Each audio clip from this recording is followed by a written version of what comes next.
Ticks are annoying. They can latch onto a host, suck up blood, and leave Lyme disease behind. But how do they get on their host in the first place? Researchers at the University of Bristol have a new take.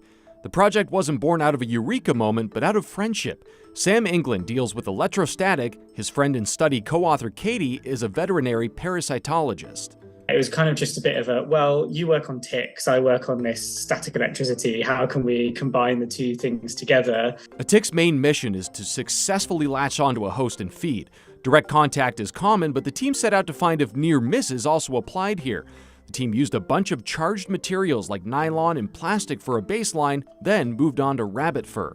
We charged up these rabbit feet and kind of brought them into the proximity of the ticks, and you can see them bridging this gap of normally many millimeters, but sometimes several centimeters, which is pretty crazy to see. The fur was great for demonstration, but electrodes were needed to more formally show this phenomenon.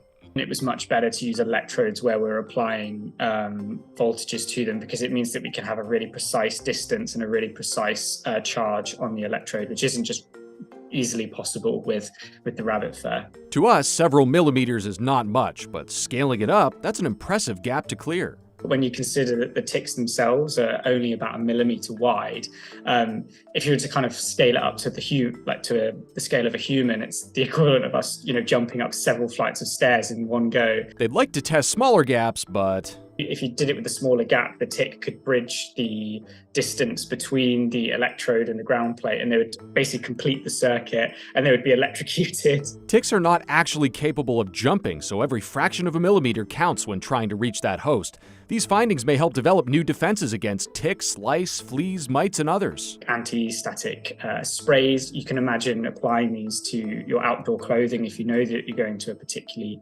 tick-infested area. I always like to imagine this kind of like this car wash system of, sending sheep through and coating them in anti-static spray or something like that. Lots of outdoor adventure wear sacrifices being waterproof for building up charge.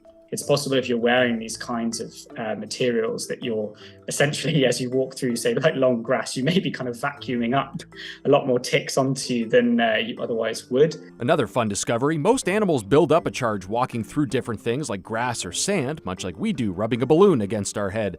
Ticks are apparently equally attracted to both positive and negative charges. The electric field of their host is moving or reorienting the charges within the tick. So whilst the tick overall still has a net charge of 0, the negative charges get slightly pulled closer to the cow, and the positive charges get slightly repelled away from the cow. A big leap forward in understanding the science behind the smallest of pests. For this week's Moment of Science, I'm Dan Smith.